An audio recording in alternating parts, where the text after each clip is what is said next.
चंद्रयान 3 जिससे भारत नया कीर्तिमान स्थापित करने जा रहा है।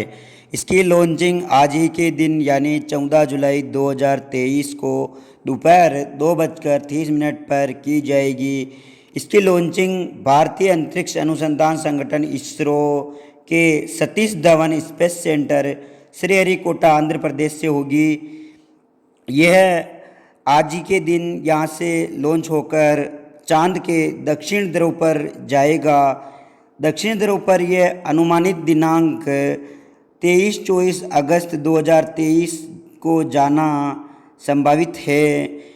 पूरे विश्व में भारत चौथा ऐसा देश होगा जो चांद के दक्षिण ध्रुव पर अपना चंद्रयान उतारेगा। इससे पहले 3 देश ऐसे हैं जो चांद पर अपना यान उतार चुके हैं, जिसमें सबसे पहले अमेरिका, फिर रूस, फिर चीन। अब नंबर 4 पर भारत का स्थान आएगा। इसका कार्य भारत व जापान ने 2021 में प्रारंभ किया था और इसका नाम लूनर पोलर एक्सप्लोरेशन मिशन रखा था। यह चंद्रयान 3 हमारे चंद्रयान 2 की कमियों को पूरा करेगा और यह चंद्रयान 2 का ही एक बहुत ही विकसित रूप है। इस चंद्रयान 3 की launching geosynchronous satellite launch vehicle MK3 से इसको लॉन्च किया जाएगा। इसकी theme science of the moon रखी गई है। इसकी अध्यक्षता S सोमनाथन ने की है। जैसे ही चंद्रयान चंद्रमा के दक्षिण ध्रुव पर पहुंचेगा तो यह हमें बहुत सारी जानकारियां देगा, कई नई चीज़ों की खोज करेगा, जैसे कि नए तत्व है, बर्फ़ है, खनिज की खोज करने में यह हमें मदद करेगा।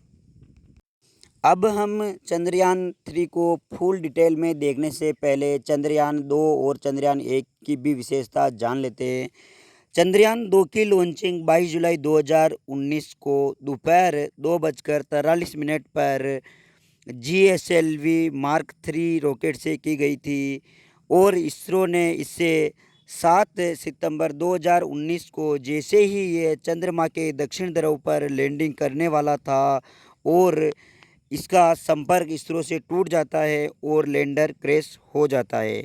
इसी कमी को पूरी करने के लिए हम चंद्रयान 3 लॉन्च कर रहे हैं। चंद्रयान 3 बहुत ही अत्याधुनिक टेक्नोलॉजी से बना हुआ है।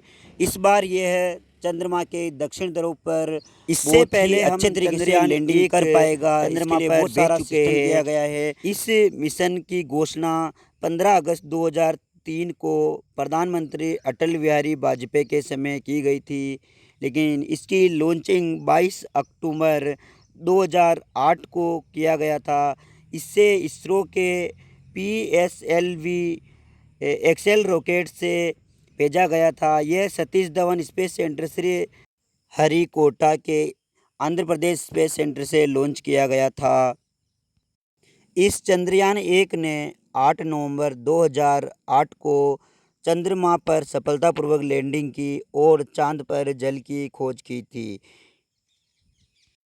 इस चंद्रयान 1 ने और भी कई चीज़ों की खोज की थी, लेकिन 2009 में इसरो का इससे संपर्क टूट गया और इसके बाद वापस हम चंद्रयान 2 की तैयारी में लग गए और हमने प्रयास किया और इसको वापस 10 साल बाद यानी 2019 में चंद्रयान 2 हमने लॉन्च किया, जो कि चंद्रयान पर जैसे ही चंद्रमा पर लैंडिंग करने वाला था और कुछ ही दूरी पर इसरो का संपर्क उससे टूट जाता है और वह क्रैश हो जाता है।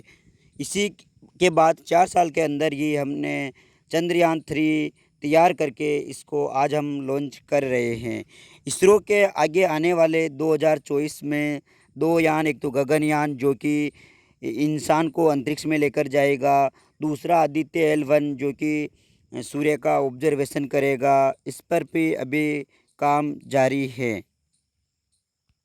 अगर हम बात करना चाहें तो चांद पर सबसे पहले नील आर्मस्ट्रॉन्ग गए थे। 1969 की बात है। ये अपोलो वाहन से गए थे और अमेरिका की स्पेस एजेंसी है जिसका नाम है नासा, उससे ये गए थे। चंद्रयान 3 के कुल खर्चे की अगर हम बात करते हैं तो इसका कुल खर्चा लगभग 615 करोड़ के आसपास आया। इसकी लॉन्चिंग आज हम करने जा रहे हैं।